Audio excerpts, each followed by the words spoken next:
నమస్కారం వ్యూవర్స్. మోహం నాశనం చేస్తుంది. రాక్షసులైన సుందోపసుందులు అన్నతమ్ములు.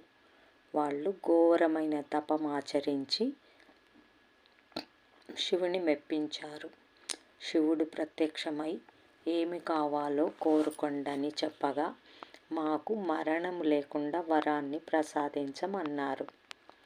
జన్మించిన వారికి మరణం తప్పదని శివుడు వివరించగా, అయితే మా మరణం మా నుండే సంభవించేటట్లు వరమియ్యమన్నారు. శివుడు తదాస్తు అని పలికి అంతర్ధానమయ్యాడు. మాకు ఒకరంటే మరొకరికి అమితమైన ప్రేమ. మేము చచ్చినా పరస్పరం కలహించుకోము. అందువలన మృత్యువు మా దగ్గరకే రాదు అని సుందోపసుందులు భావించారు. ఆ అన్నదమ్ములు తమ బలాన్ని చూసుకొని గర్వంతో అందరినీ హింసించసాగారు.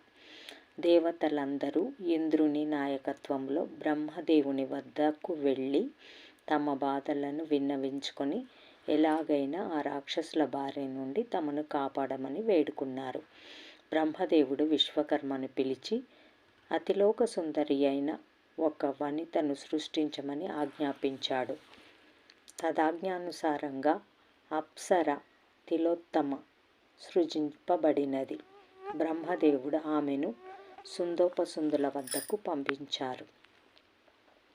తిలోత్తమను చూడగానే సుందోపసుందులిద్దరిలో మోహం పెరిగింది. ఇద్దరికీ ఆమె పొందు కావాలనిపించింది. ఆమెను మొదట నేను చూశాను కాబట్టి నాకు చెందుతుందని సుందుడన్నాడు. కాదు, నేను మొదట ఆమెను తాకాను కాబట్టి ఆమె నాది అని ఉపసుందుడు అన్నారు.